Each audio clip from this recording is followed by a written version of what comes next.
Most current variegated varieties are leaf sport mutations that can trace to around 15 natural species of Aeonium. In general, they actively grow throughout winter, color boldly in spring, and remain dormant in summer. These guidelines can ensure your success with variegated Aeoniums in the garden. Pre-planting care. When you get the plants home, avoid letting them dry out before planting. Succulent is one of the most common plants that shipped bare roots. Ideally, you should set bare root Aeoniums within 24 hours of arrival. If you cannot do this immediately, place them in an illuminated location but avoid full direct sun. The roots should be misted and covered with moistened potting mix or sphagnum moss. Preparation of pots. Growing Aeoniums in pots will allow you to move Aeoniums indoors for overwintering or to shade them during the hot summer. Pots, baskets, window boxes, or other containers should be thoroughly cleaned and disinfected in advance. For beginners, the pot size should be no bigger than the plant's diameter. It allows the soil to dry out quickly to sustain healthy roots. Preparation of soil. Your potting soil should provide adequate drainage. Many media manufacturers produce medium to high drainage mixes that work well for Aeoniums. Do not use field or garden soil or poor quality potting mixes. Avoid potting soil that has bark or wood chips unless they are well composted. For Aeonium plants, the best potting soil contains mostly compost or coarse peat moss with perlite.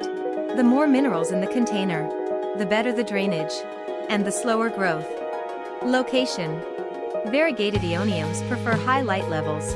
Choose a location where Aeoniums get at least 6 hours of full sun.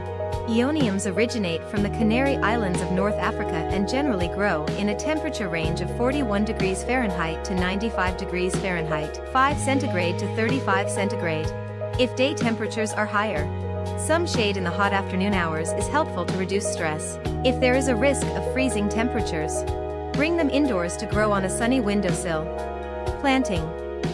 It's crucial to plant bare root Aeoniums in a slightly moistened potting mix, and not to water them until the top layer of soil dries. To avoid root rot, only the upper third of the pot is moist. The bottom portion is dry is very important to minimize losses. If the youngest leaves turn from a dull grayish color to shiny fresh green, the root has established. The watering should increase. When shifting your Aeoniums to a more prominent container, ensure the container is at least 2 inches wider than the plant's diameter. It will provide plenty of space for your plants to develop and stabilize. Transplant at the same level as the original potting soil. Water heavily immediately after transplanting to avoid air pockets. Watering. When the plants are actively growing, light rain showers or an occasional sprinkling of foliage does not provide enough moisture to constitute proper watering when the soil is dry. Aeoniums have thinner leaves and more shallow root systems than most succulents, which means that Aeoniums are intermediate in vigor between most floral plants and thick-leaved succulents. They hardly grow in soil that dries out completely. For maximum growth, young plants prefer moistened soil to promote branching during the growing season. As a rule of thumb, avoid watering on the same schedule that might provide too much water for the Aeoniums. Aeoniums like to dry out between watering cycles. After receiving a good watering, the soil should be dry to the touch before the next watering. If possible, bottom watering is the safest way to avoid overwatering and wetting the foliage. Do not overwater your Aeoniums during the hot summer since it will result in root rot.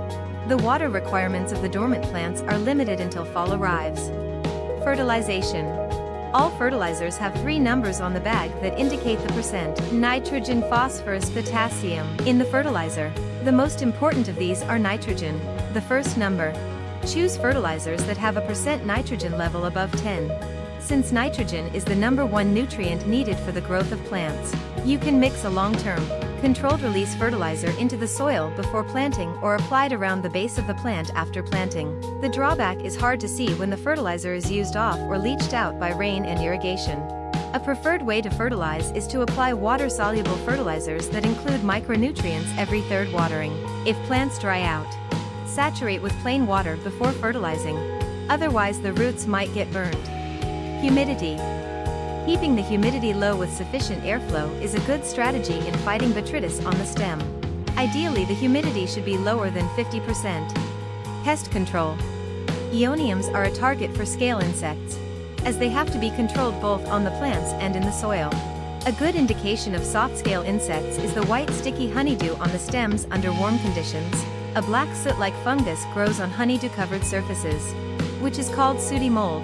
It does not infect plants, though shading leaves from heavy mold growth can stress or stunt a plant. The red spider mite usually lives on the underside of the leaves, close to microscopic, very often within their delicate webbing. Spider mites cause speckling damage on the leaves and sometimes cause the leaves to get brown corky areas. Look for small round holes at the growing tips or for the worms actively feeding on the young leaves, wherever you see moths or butterflies in and around the plants. Expect to see budworms several weeks later. Treat if possible with environmentally friendly chemicals that are the least harmful to humans and animals.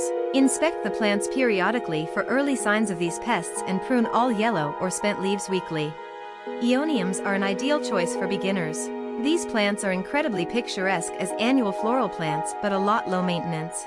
Besides, almost all aeoniums are perfectly safe for pets. You can let your furry friends get close to these stunning plants. Thanks for watching.